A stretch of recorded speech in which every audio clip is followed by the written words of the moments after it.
So we basically made an artificial moon for bouncing the signals off of, and yeah, it was only recently revealed that that was one of the uses. The other uses were we were still looking for Russian radar signals bounced off of it, and the CIA used optical telescopes to aim at this thing so they could gather targeting information on cities in the Soviet Union. And later on they launched Echo 2, which was basically the same thing, but it was a slightly larger diameter, 135 feet instead of 100, and it had a much smoother surface so the telescopes would work better. This is what I consider the first real communications satellite. This is Syncom 3. And I consider it the first real satellite because it's the first geostationary satellite. Now that means that it is at an orbit and a speed to where when observed from the ground it does not move. So that means you no longer had to track it with satellites. It used 2-watt traveling wave tubes. And it was able to broadcast the 1964 Olympic Games live from Tokyo to the U.S. The 5 megahertz wide channel was enough for one full duplex telephone call or 16 one-way teletype circuits, and the 13 megahertz wide channel was good enough for black and white TV. And well, now we've got a few satellites up there. There's an estimated 1,500 satellites in geostationary orbit, plus however many we've got going in polar, and I won't tell you what we consider space junk, because that's just depressing. So here's a satellite you can actually use if you're a licensed amateur radio operator. This is AMSAT-OSCAR 51. I believe the call sign here is Echo, but it depends on the satellite, the amateur satellite. These will be in your field of view for 10 to 15, maybe even 20 minutes, some of them. What do you need to use it? Well, I got in my hand a Kenwood THF6 dual band transceiver. Other good radios would be like the Yaesu VX7, VX8 series. You want one that has true dual band capability, not band at a time, so actually 2 bands running on the radio at the same time. You can still do it with a like a FT60, but then you have to change the channel back and forth, and that might get annoying. And one of these guys. This here is the Arrow 2 antenna. We have 3 elements worth on 2 meters and 7 elements worth on 70 centimeters. So if you know the time and the rough place when the satellite is going to be overhead, you can just go outside and go like this and kind of look like a dork to your friends, but joke's on them because you're talking through a satellite.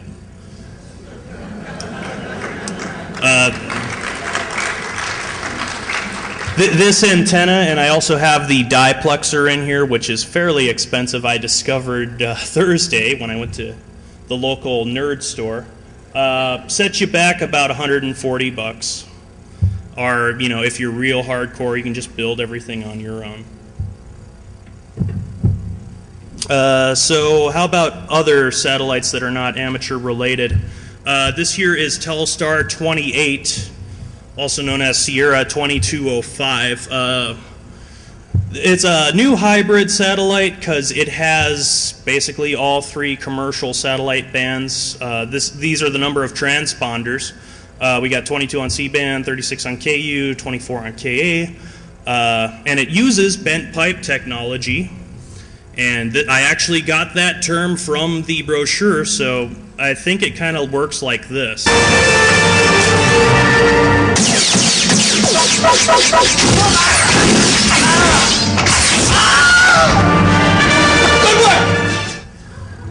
So really what's on there is what's called a linear transponder, and this is an oversimplified block diagram.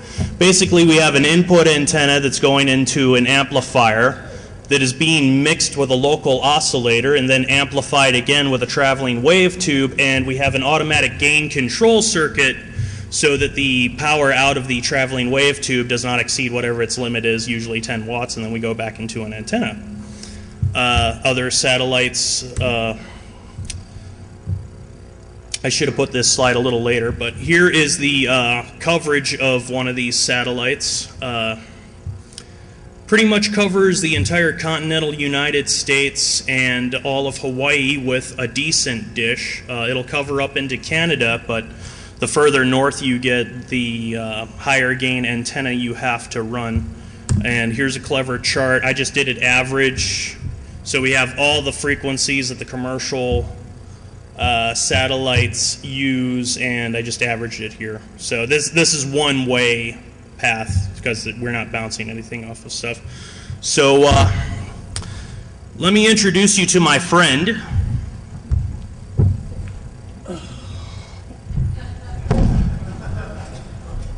This is my friend Hugh. Hugh is from Kingman as well. I found him on the roof of a rental building that a friend of mine recently acquired, and I was, he called me, he's like, hey, got this thing on the roof, you want it? I'm like, yeah. So, this is basically what is inside Hugh. Hugh is the outdoor unit from a HughesNet HN9000 bidirectional satellite system, a VSAT, which is very small aperture terminal. This is what's in here. I apologize to the folks at home, but I have to use a laser on this because I'm running presenter view. Basically, this gold part in the center here is the business of the transmitter. We have this is a PLL in the lock circuitry here, and we go into a frequency doubling mimic, and then a 1 watt output mimic, and this is the actual antenna output port.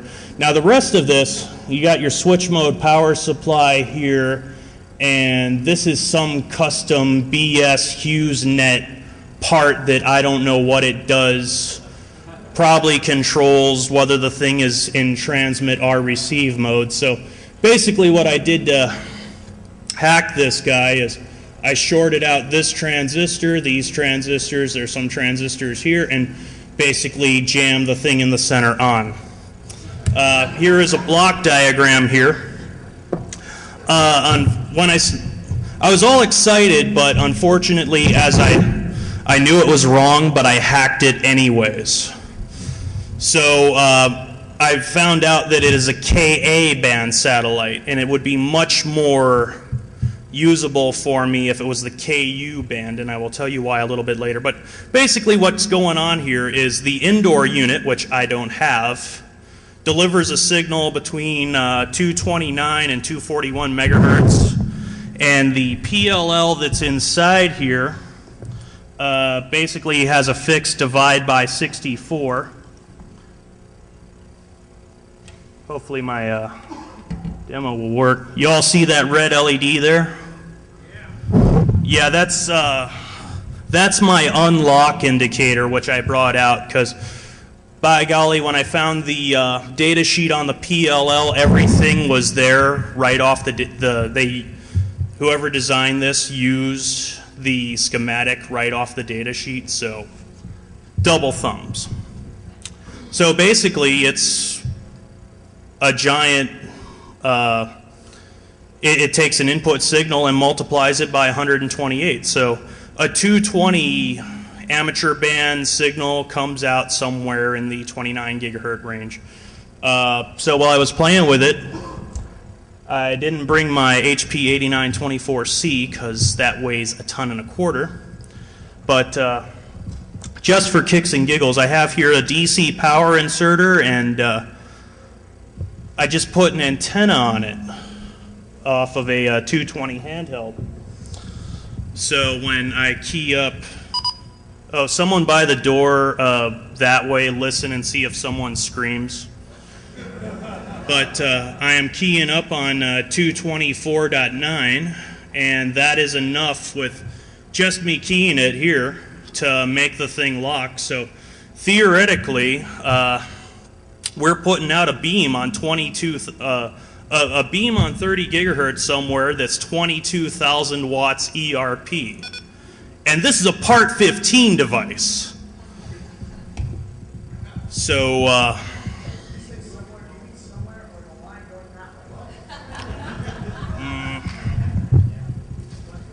probably somewhere up that way. Maybe. I don't know. I don't want to stare into this thing while it's transmitting. I probably should do this. That's right. No one gets sued. So this is why it's depressing. It talks to this satellite here, also Spaceway 3, Sierra 2663. And no one really knows what goes on inside this thing.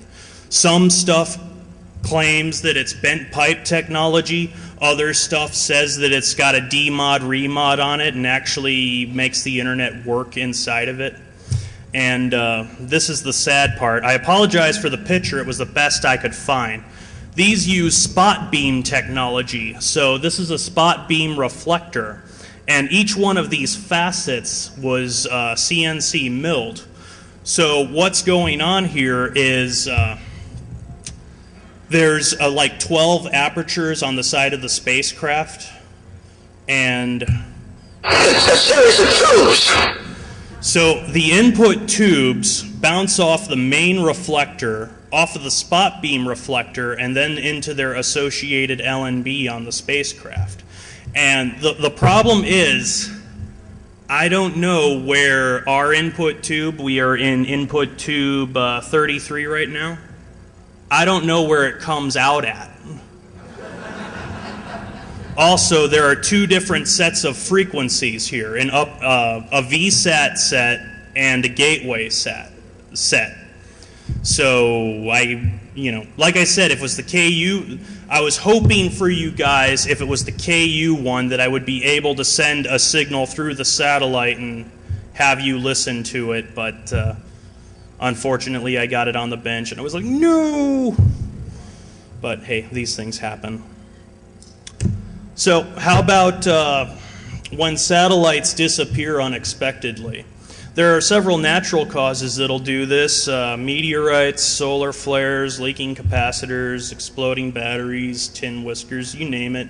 There's been a number of satellites in recent history that have disappeared without a trace. Galaxy 4 comes to mind. I believe the last one that went rogue was Intelsat America's 13, but I might be wrong on that.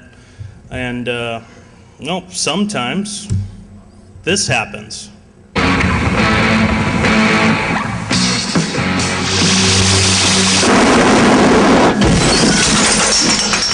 Wow, excellent.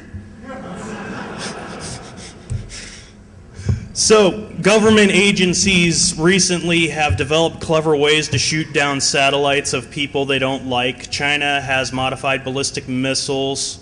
The United States was successful shooting down a satellite with a modified standard surface-to-air missile off of a Navy ship, and lately we've been playing around with more of those freaking laser beams. Now the Russians are hardcore.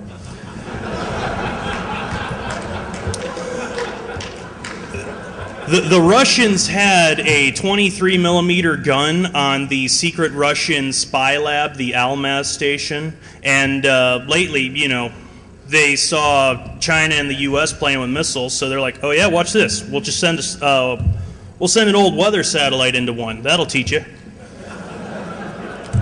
How about taking down my bad. How about taking down a satellite from your backyard? Now, I won't tell you what satellite these frequencies are for, but yeah, the key resource for learning about this stuff is the FCC's International Bureau, not the regular one. So this satellite I'm looking at here has two sets of frequencies, and the